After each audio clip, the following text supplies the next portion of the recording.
Hey there, welcome on back. As always, I'm Carl with Target's Attitude, absent-minded professor of knives and all things sharp.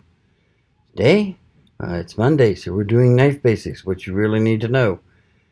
Doing the second part of our bit of knife handles. So come on, grab your pens and paper, class is about to begin.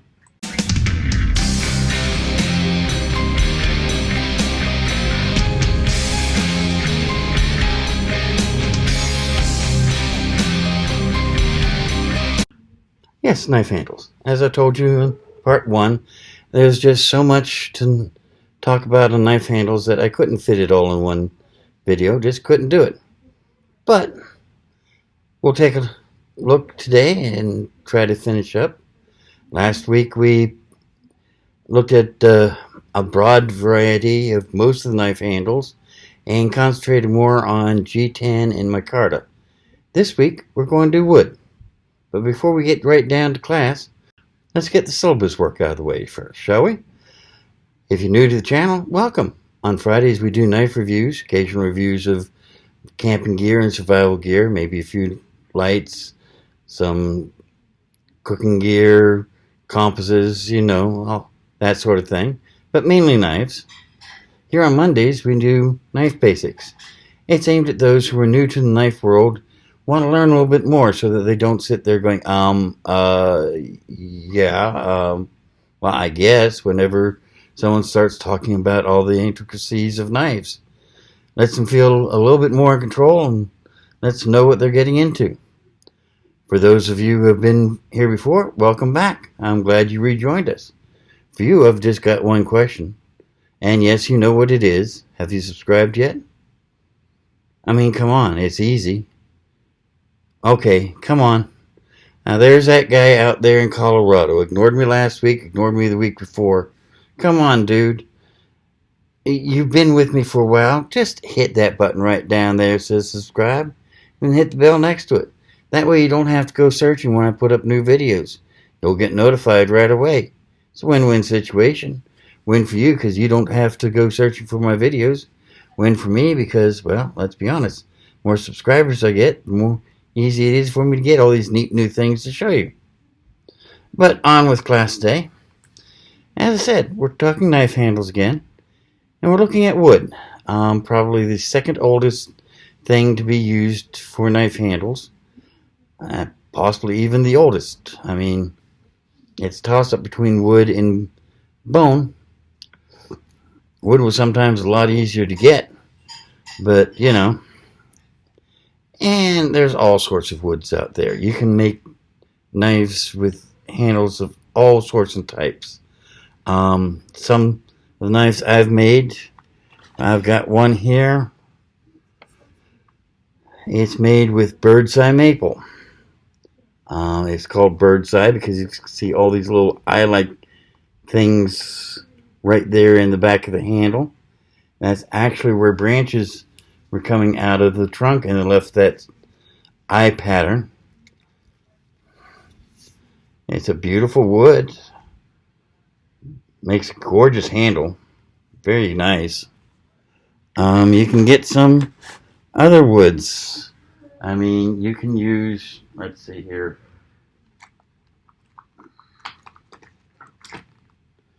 You can use oak. You can use plain walnut.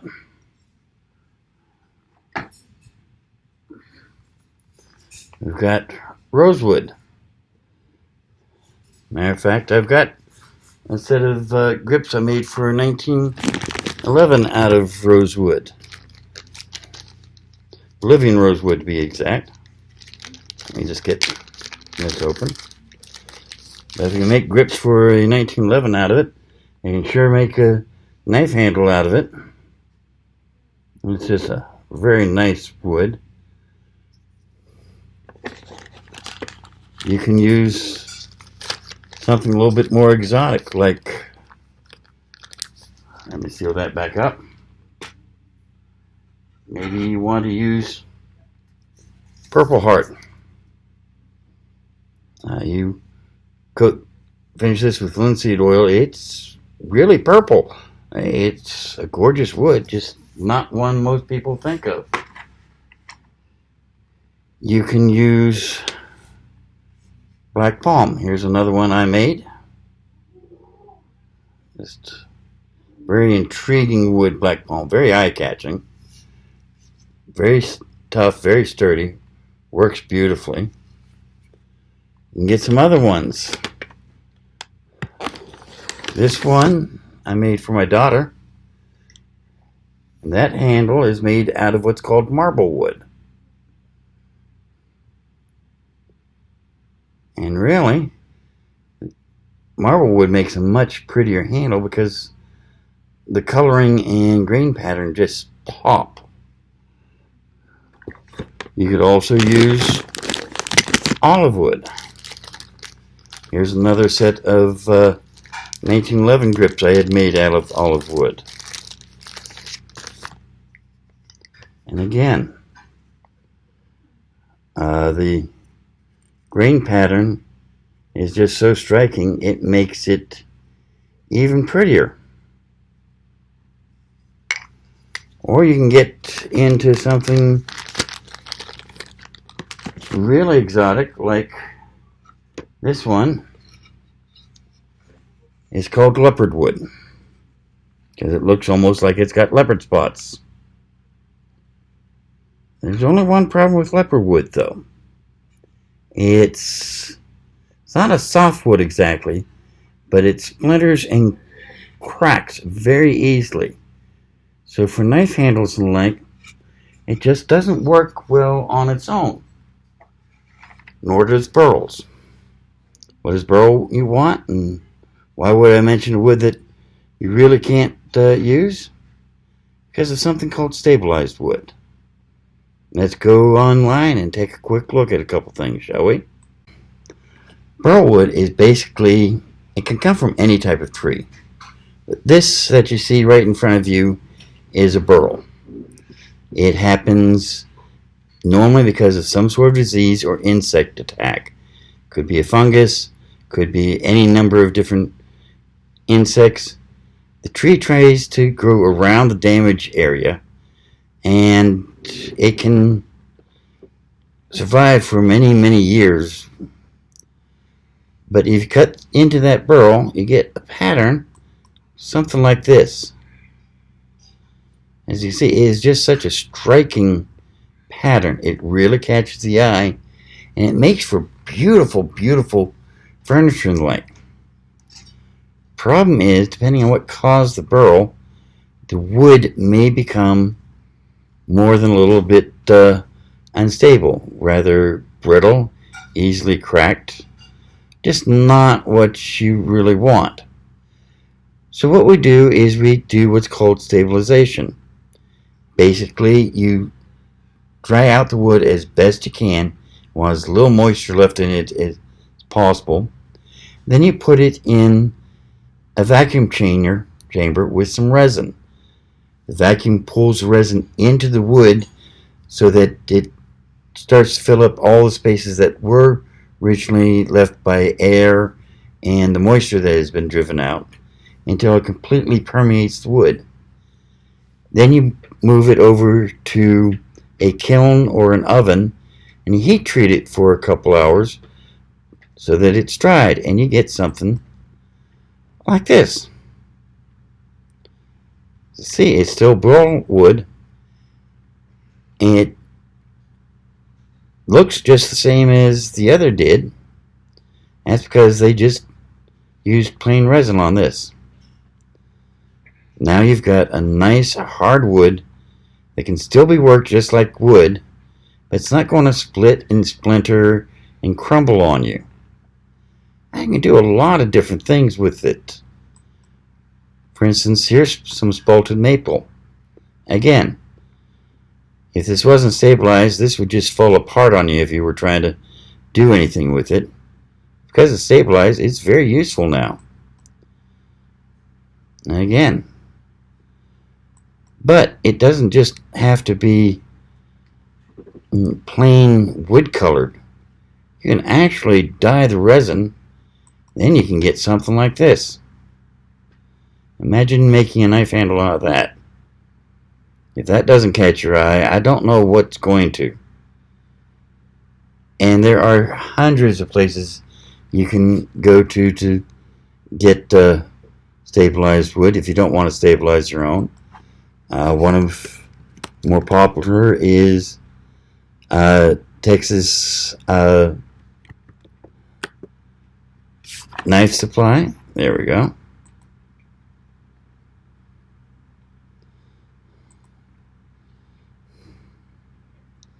Come on, computer. As you can see, they sell on Amazon as well. But I normally just go straight to their main page. And let's see here. We want handle and spacer material. And we want wood and stabilized wood.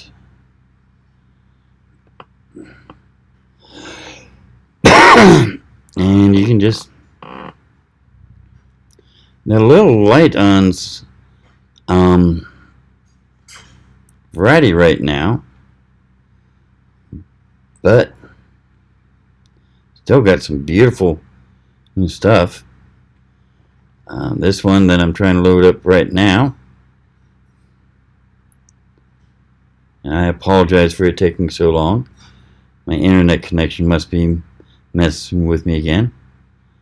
Okay, but yeah, this is made from pecan, but they put a dye in the resin before they stabilized it. And look how beautiful that is. But you don't have to just go with them. Let me close some windows so hopefully the computer will run a little faster. Let's go to Google.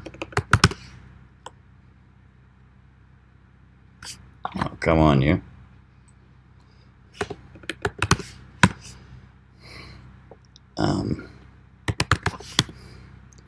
Jantz, another major name in knife making supply.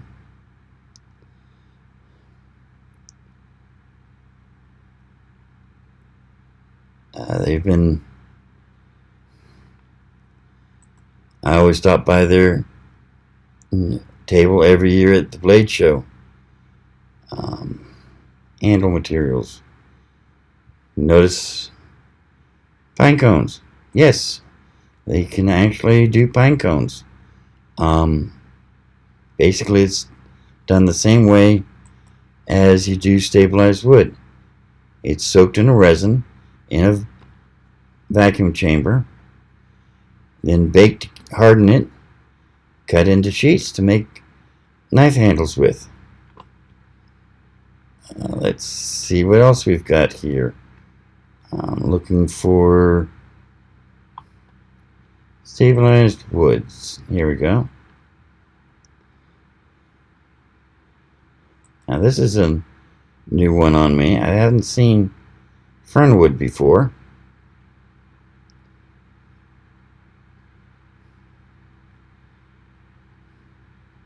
Now that is intriguing. I might have to get some of that and play around with it a little bit. But yeah, as you can see, there's all, when it comes to stabilized wood,